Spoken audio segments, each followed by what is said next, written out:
kama wewe ni mfuatiliaji wa nyimbo za Injili kwa maana ya gospel, katika siku hizi 2-3 bila shaka umekutana na wimbo ambao unaitwa Omba. Bila shaka hata wewe umekuwa ukijiuliza ni nani huyo ambaye amehusika katika kuandaa wimbo, lakini pia kuingiza sauti na vitu vingine. Basi leo nimeona ni mtafute tuzungumze mawili matatu. Bila shaka mimi si kazi yangu kujitambulisha kwanza. Kukutambulisha kwanza wewe, mimi kazi yangu ni kujitambulisha mwenyewe. Msikilizaji anataka afahamu. Asante sana Eliasi, na nashukuru sana BMTV. Mimi ni nyumbani. Mimi naitwa Peter Luse. Bahati mbaya tu wewe ulikuwa unifahamu kama mimi naimba gospel.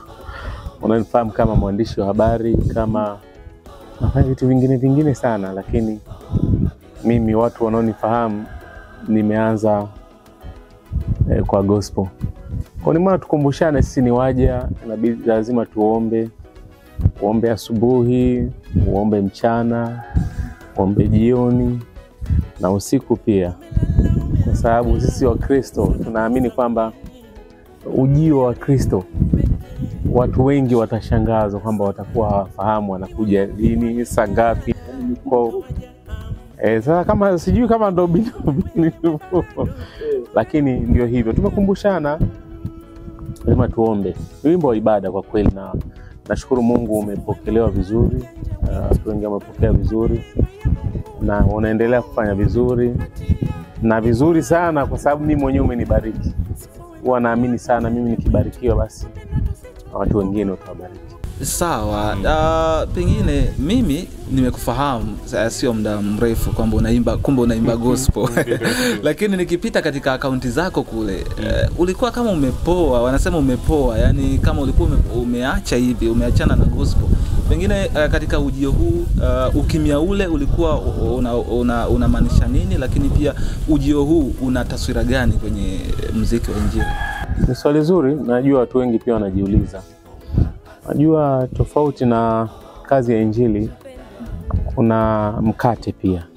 Kwa kuna muda mkate unatuweka busy sana.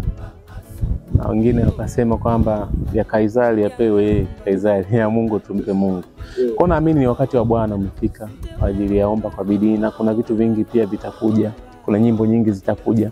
Najaribu kutenga muda vizuri, niweke kila kitu, familia niipe time, mkate niupe time, lakini Mungu wewe wa kwanza. Ndio.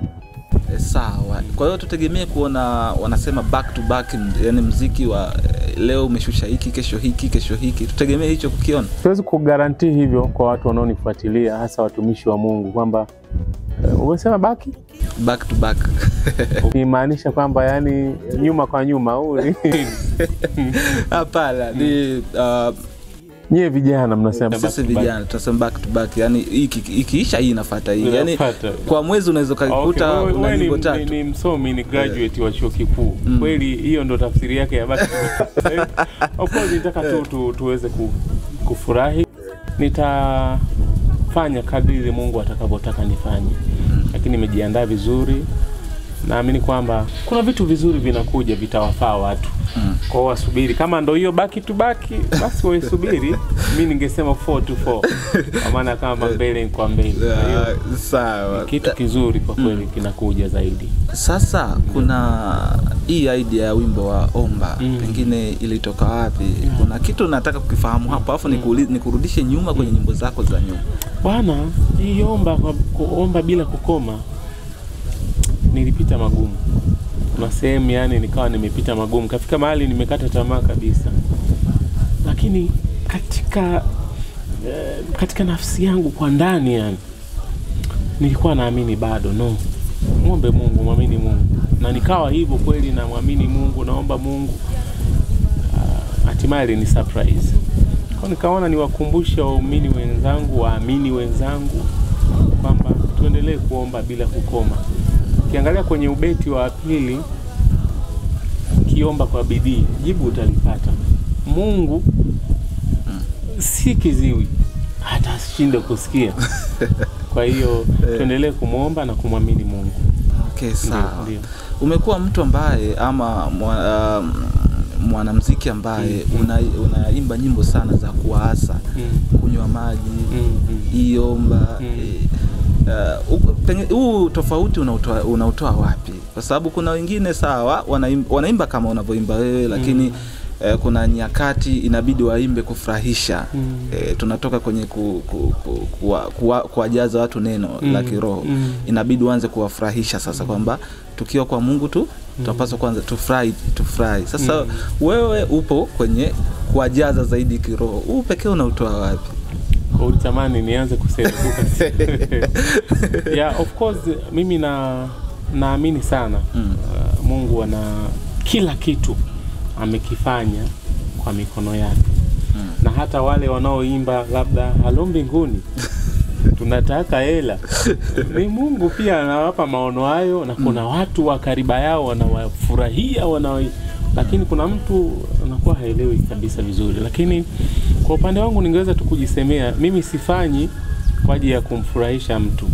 Kwanza sifanyi kwa ajili ya mkate, kwamba labda nifanye ni tungo hizi sasa hivi ndo ziko kwenye zina trendi, nikiimba tungo hizi nitapata, labda nitauza nyimbo sana, zitapata views nyingi, alafu maisha yatakwenda. Sijatanguliza sana kwa ajili ya mkate. Ingawa mkate ukija basi nyumbani nashukuru kwa sababu umekuja. Kwa kujibu msingi wa swali lako ni kwamba Mungu huwa ananiambia cha kufanya. Kwa sababu nikiimba sawa, na sitaki kuwakosea heshima watu wengine, kiimba sawa na Mr. Nice, maana yake nitakuwa ninakosea. Kumbe mimi nje na kutoa voko, ni lazima katika sauti yangu ipeleke ujumbe wa Mungu, iwe na mguso, kwamba mtu akisikiliza wimbo abarikiwe.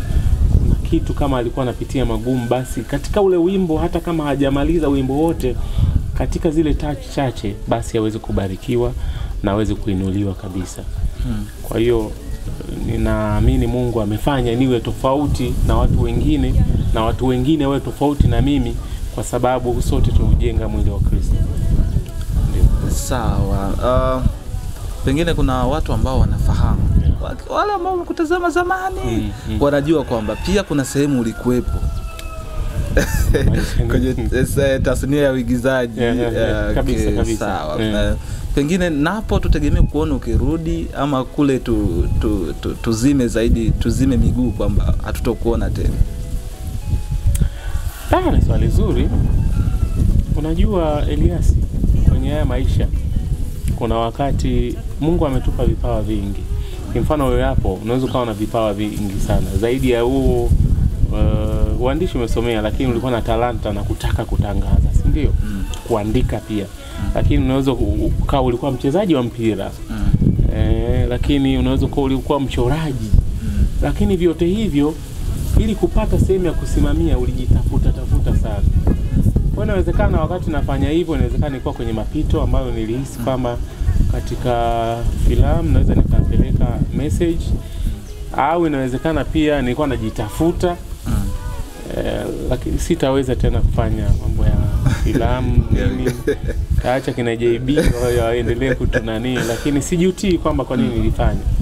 Naamini ilikuwa ni wakati ule, na sasa hivi unajua umri pia unaenda, majukumu pia yanakuwa mengi, na pia nje ya majukumu, lakini kuna watu pia wanataka ufanye ili maisha mengine yaende kwa ajili ya mkate.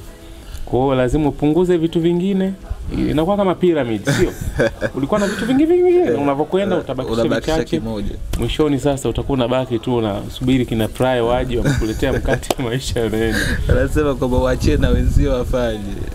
Huwezi fanya kila kitu. Lazima uheshimu talanta za wenzako pia. Kuna mtu hana hizo talanta nyingine ambazo nazo. Kwa anayo ile moja, ndio maana kwa maana hiyo. Kwa basi tuachiane ili kusudi watu wanasema sasa hivi sitaki kutumia sana wao, msema basi tuendelee. Sawa. Kwamba wametoboa. Okay. Ndio. Sawa. Labda pengine tukiwa tunaenda mwishoni, kuna watu ambao wanatamani walau wapate tu ABC kwamba muziki wa injili unaimbwaje, unatakiwa uanzeje, ama wanataka yani vitu vingi wanataka kufahamu kutoka kwako. Pengine upo tayari kujitolea kwa ajili yao, kwa sababu ni kwa maana kama kuwafundisha, hata kuelekeza, hata kama tuseme wewe hapo una bendi? Bendi sina. Kuna watu sina sasa bendi, kuna watu wanataka waungane na wewe sasa. Mimi nawakaribisha sana watu wa kuungana. Mimi unajua kila mwenye pumzi na msifu Bwana. Wewe unayeishi lazima pumzi unayo. Kama unawiwa basi karibu tuungane. Taratibu za namna ya kuungana nafikiri utafuata kwenye mitandao yetu ya kijamii kule Instagram na Facebook hivyo. Lakini wenye namba zangu basi tutawasiliana tujue namna ya kufanya.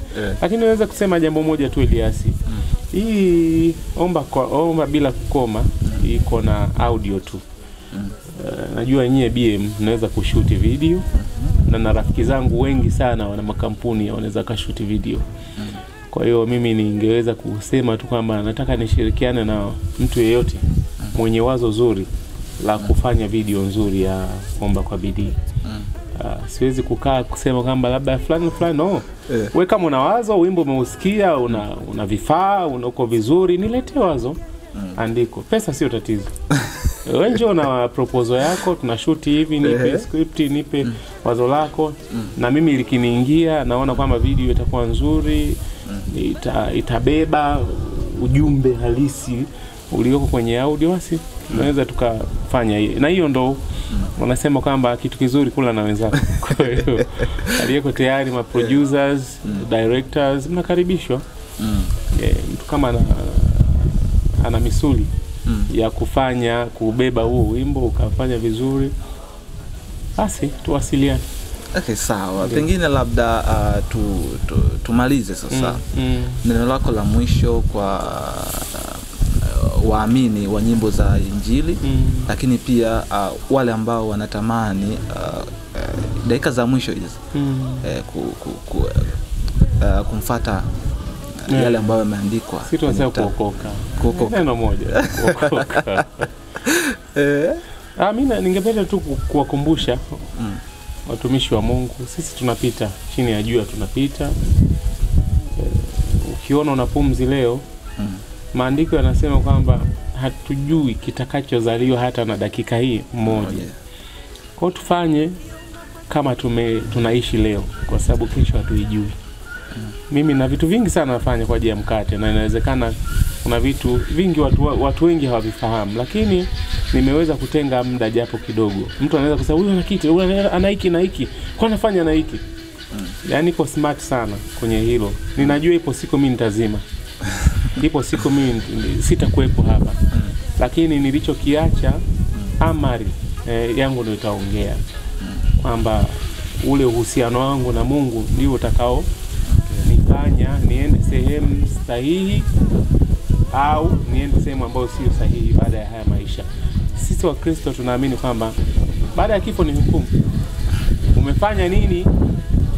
Ile issue za kuambizana tumuombee Mola mweke mahali pema peponi. Hamna pepo ya kuombewa.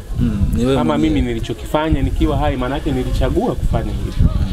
Kwa hiyo kuimba kwangu mimi ni huduma, sio mkate. Lakini pia nipende tu kutoa shukrani kwa Yuste Onesmo na brother Timo Henry Muinamila. Wamehusika sana kwenye project. Ni watu wa muhimu sana kwenye kazi hii. Okay, sawa. Mimi nikushukuru sana. Na nyie BM mjipange. Kama mko sawa, mnaweza mkashinda tenda kushuti wimbo wa Kona sisi tuandae script. Nakaribishwa. Ndio na proposal. Tunashoot. Sawa. Script yetu itabese moja tu. Hataki kukuambia lakini itategemea itakubalika kwenye kamati, kwenye jopo. Kwa sababu sinabeba yote. Sawa. Sio mbaya, basi mimi nawashukuru sana. Basi asante. Asante sana. Mtazamaji wetu, huyo ni mwimbaji wa nyimbo za Injili kwa maana ya gospel, anaitwa Peter Luse, na wimbo ambao tulikuwa tunauzungumzia hapa na maisha yake halisi ya muziki unaitwa Omba Bila Kukoma. Umetoka siku 2-3, bado upo katika kurasa zake za mitandao ya kijamii kwa maana ya Instagram na kwenye vituo vya redio.